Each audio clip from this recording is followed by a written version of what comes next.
কখনো কি মনে হয়েছে আবহাওয়া এখন আর আগের মতো আচরণ করে না?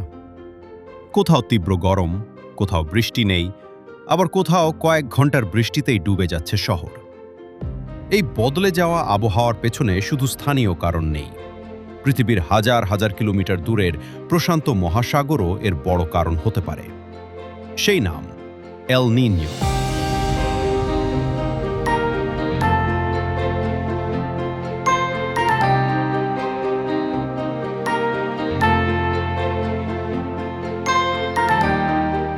এল নিño কোনো ঝড় নয়, কোনো সাইক্লোন নয়, এটি একদিনের আবহাওয়ার ঘটনাও নয়। এল নিño হল প্যাসিফিক ওশানের এক বিশেষ জলবায়ুগত অবস্থা। যখন প্রশান্ত মহাসাগরের মাঝামাঝি এবং পূর্ব দিকের সমুদ্রপৃষ্ঠের পানি স্বাভাবিকের চেয়ে বেশি গরম হয়ে যায়, তখন তাকে বলা হয় এল নিño। এই গরম পানি শুধু সমুদ্রেই থাকে না, এটি বাতাসের চলাচল বদলায়, বৃষ্টির প্যাটার্ন বদলায়, তাপমাত্রা বদলায়, আর তার প্রভাব পড়ে পৃথিবীর নানা দেশে। এল নিñoর বিপরীত অবস্থা হল লা নিña। লা নিñার সময়ে একই অঞ্চলের সমুদ্রপৃষ্ঠের পানি স্বাভাবিকের চেয়ে ঠান্ডা থাকে, আর মাঝামাঝি যে অবস্থাকে বলা হয় নিউট্রাল ফেজ।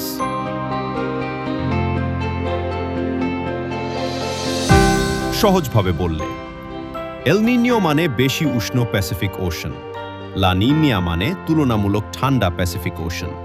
আর এই দুই অবস্থাই পৃথিবীর আবহাওয়ায় বড় প্রভাব ফেলতে পারে।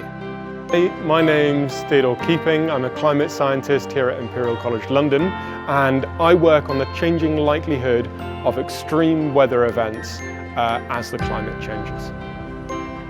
ইম্পেরিয়াল কলেজ লন্ডনের ক্লাইমেট সায়েন্টিস্ট থিওডোর কিপিং বলেছেন, এল নিño স্থানীয় আবহাওয়ার প্যাটার্ন বদলে দিতে পারে। কোথাও বৃষ্টি কমে যায়, কোথাও ভারী বৃষ্টি হয়, কোথাও হিট ওয়েভ তীব্র হয়, আবার কোথাও খরা বা ফসলের ক্ষতি দেখা দেয়। একটি কৃষকের জন্য এর মানে হতে পারে ভালো ফসল অথবা ফসল নষ্ট। একটি শহরের জন্য এর মানে হতে পারে স্বাভাবিক গরম অথবা বিপজ্জনক হিট স্ট্রেস। আর একটি উপকূলীয় এলাকার জন্য এর মানে হতে পারে ঝড়, বৃষ্টি, বন্যা বা ঘরবাড়ির ক্ষতি। এবার আসি 2026 সালের প্রসঙ্গে।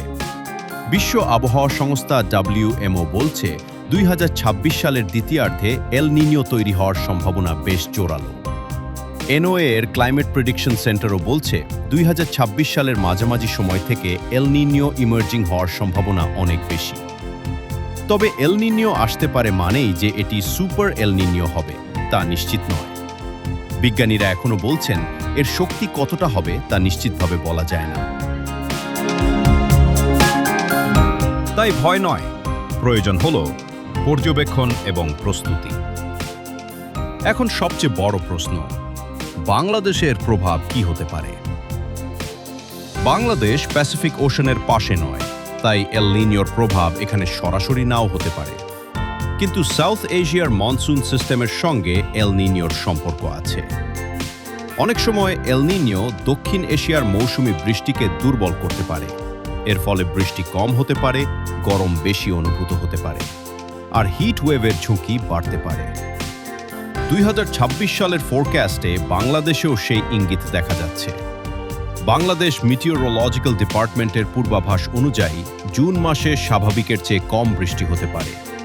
দিন ও রাত দুই সময়ের তাপমাত্রাই স্বাভাবিকের চেয়ে বেশি থাকতে পারে। এমনকি কয়েক দফা হিট ওয়েভের আশঙ্কাও আছে। তবে বিশেষজ্ঞরা বলছেন বাংলাদেশে প্রভাব মডারেট হতে পারে, অর্থাৎ বড় ধরনের বিপর্যয় নিশ্চিত এমন বলা যাচ্ছে না।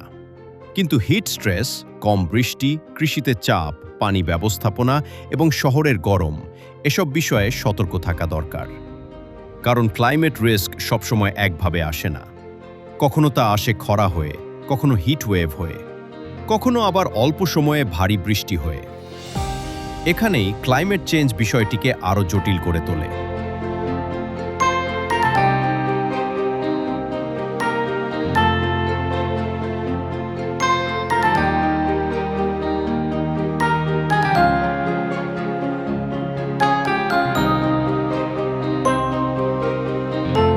এল নিño নতুন নয়, মানব সভ্যতার ইতিহাস জুড়েই এল নিño এসেছে। কিন্তু আজকের পৃথিবী আগের চেয়ে বেশি গরম, সমুদ্র বেশি গরম, বায়ুমণ্ডল বেশি গরম।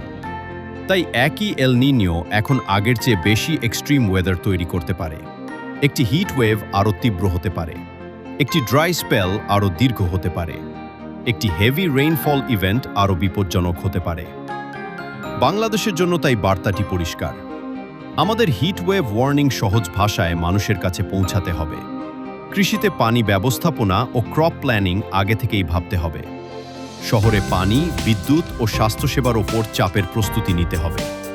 আর সাডেন হেভি রেইনফল বা ওয়াটার লগিংয়ের ঝুঁকিও মাথায় রাখতে হবে।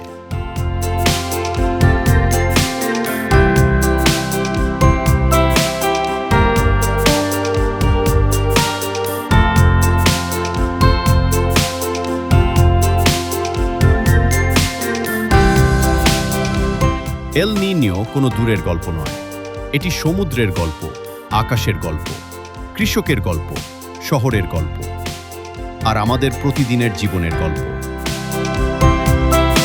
প্রশ্ন শুধু এল নিনিও আসবে কিনা তা নয়, প্রশ্ন হলো আমরা কতটা প্রস্তুত।